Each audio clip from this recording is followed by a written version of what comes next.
Hydrogen की unit का आप पूरा अध्ययन कर चुके हैं। कई बार मैंने उसमें नोट्स भी डाले हैं ग्रुप में और वीडियो भी बनाई है। लेकिन इन सभी एपिसोड को देखने के बाद जो हमारे सीनियर साथी हैं, अरविंद शर्मा जी खासतौर से, और मैं स्वयं बैठा, फिर हम लोगों ने आपस में चर्चा की, तो ये पाया कि विषय कुछ ज़्यादा ही लंबा हो गया।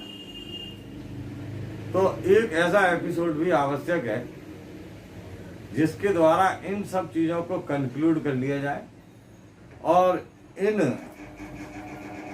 जितने भी हमने आपको वीडियो दिए हैं अभी तक, इनमें अगर कोई नई बात शामिल हो सके या इसमें कोई सुधार हो सके तो उसको भी किया जाए। तो इन सबको देखते हुए मैंने जो है एक बार ये मैं प्रयास और कर रहा हूँ आप सब बच्चों के लिए, पूरी यूनिट का सारांश सिर्फ एक वीडियो में लगाने के लिए। नोट्स आपके पास हैं तो अगर बोर्ड पे लिखा हुआ स्पष्ट नजर ना आए तो आप उसको पॉज करके स्टिल करके भी देख सकते हैं, और नोट्स आपके पास हैं तो उनसे आप मिला सकते हैं। रिएक्शंस वगैरह अगर कोई छोटी मोटी त्रुटि हो तो आप उसे स्वयं दूर करें। बस इसके सारांश को ठीक से समझने की कोशिश करें कि पढ़ने के बाद इसको किस तरीके से हम समराइज करेंगे और अपने दिमाग में इसको रखेंगे। ये शॉर्ट नोट्स भी इन्हें आप कह सकते हैं, समरी है ये। ध्यान दीजिए, देखिए हाइड्रोजन आपकी जो यूनिट थी, इसके बारे में ऊपर ही काफी कुछ हमने यहाँ पे लिखा है। जैसे ये पहले वर्ग का पहला सदस्य है, आवर्त भी पहला ही हो जाता है इसमें। परमाणु क्रमांक 1, परमाणु भार 1, एक इलेक्ट्रॉन, एक प्रोटॉन और एक न्यूट्रॉन। इसी तरह से ये दोनों अवस्था में पाया जाता है, संयुक्त में भी और मुक्त में भी।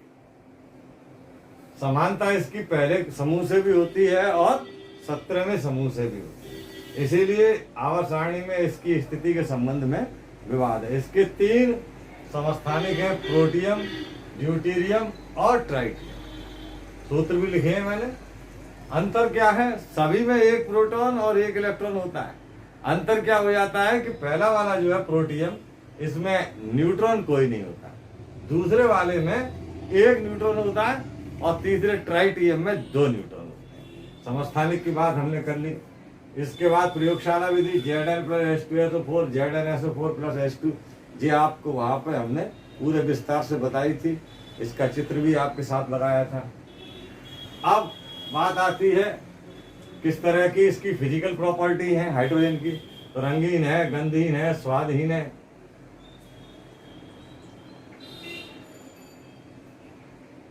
इसी तरीके से इसका उपयोग काय में हो जाता है। तो भाई ऑक्सी हाइड्रोजन ज्वाला बनाने में होता है, अमोनिया के निर्माण में होता है, ईंधन के रूप में भी हाइड्रोजन का प्रयोग किया जाता है। तीसरी बात इसके हाइड्राइड्स की थी। तो हाइड्राइड 3 प्रकार के होते हैं, आयनी, सहसंयोजक और अंतराकाशी। तीनों के उदाहरण भी यहाँ पे मैंने कंसीडर किए हैं। आप भी इसको समराइज करके इस तरह से एक इसका फिगर बना सकते हैं ताकि आप याद करने में आसान लगे आप। इसके बाद इसके यौगिकों की बात थी। तो तीन यौगिकों का अध्ययन हमें करना था, जल, भारी जल और हाइड्रोजन परऑक्साइड। जल में हमने आपको देखा, आप सब लोग जानते हैं इसका क्वथनांक कितना है, 100 डिग्री सेंटीग्रेड, और उच्चतम घनत्व इनका 4 डिग्री सेंटीग्रेड पे होता है। ये एक उदासीन यौगिक है। रासायनिक गुण आपके उसमें डिटेल में दिए हुए हैं नोट्स में। विद्युत अपघटन के द्वारा हाइड्रोजन ऑक्सीजन अलग हो जाती है, क्षार धातुओं के साथ हाइड्रोक्साइड बनाती है हाइड्रोजन।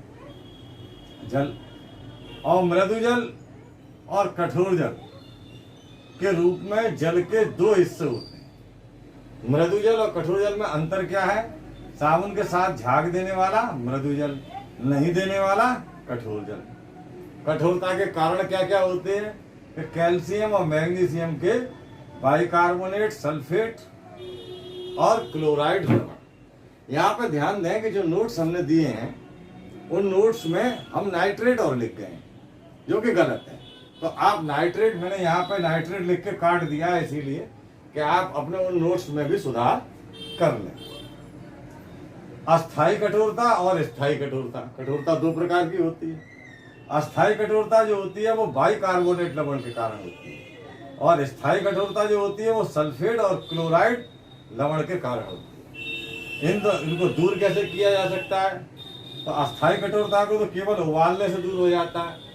जैसे कैल्शियम का ये बाइकार्बोनेट है, ये कैसा है? ये पानी में घुलनशील है, लेकिन जब इसे हम उबाल देते हैं तो कैल्शियम कार्बोनेट में ये तब्दील हो जाता है, जो कि कैसा है? अघुलनशील। और जो अघुलनशील है उसे हम छान करके अलग कर सकते हैं और शुद्ध जल प्राप्त कर लेते हैं। स्थायी कठोरता में आप देखिए, इसमें भी ये Na2CO3 जो धावन सोडा है, इसको मिला करके हम गर्म करते हैं, और इसको मिला के गर्म करने से दोनों प्रकार की कठोरता, चाहे वो स्थायी हो या अस्थायी हो, दूर हो जाती है।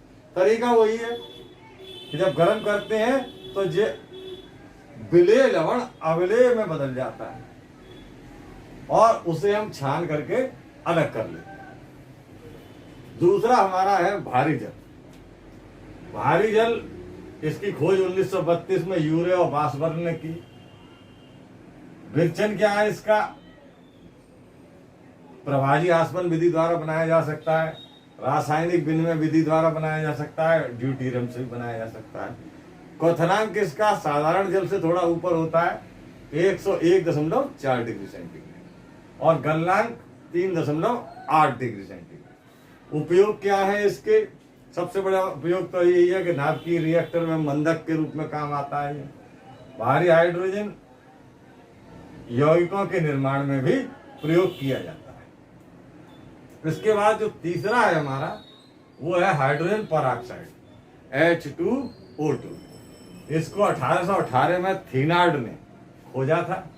विरचन आप देख सकते हैं, हाइड्रेटेड बेरियम परऑक्साइड है, इसकी H2SO4 से क्रिया, और इसके द्वारा हम प्राप्त करते हैं हाइड्रोजन परऑक्साइड को। ये डिटेल में दी हुई है नोट्स में। रासायनिक गुणों में सबसे महत्वपूर्ण गुण जो है, कई दिए हैं मैंने, उसमें सबसे महत्वपूर्ण गुण इसका ये है कि ये ऑक्सीकारक भी है और अपचायक भी है। इसके दोनों ही गुण होते हैं, ये ऑक्सीकरण भी करती है और अपचयन भी करती है, तो इस वाले गुण पे आप विशेष ध्यान दें। एट लास्ट, अंत में जो आपकी H2O2 है, उसकी संरचना, स्ट्रक्चर, तो दो प्रावस्था में होती है। एक गैस प्रावस्था में होती है और एक ठोस प्रावस्था में। तो मैं दोनों स्ट्रक्चर यहाँ पर दे रहा हूँ, नोट्स में भी हैं, वीडियो में भी हैं, इनका आप अध्ययन करें। धन्यवाद।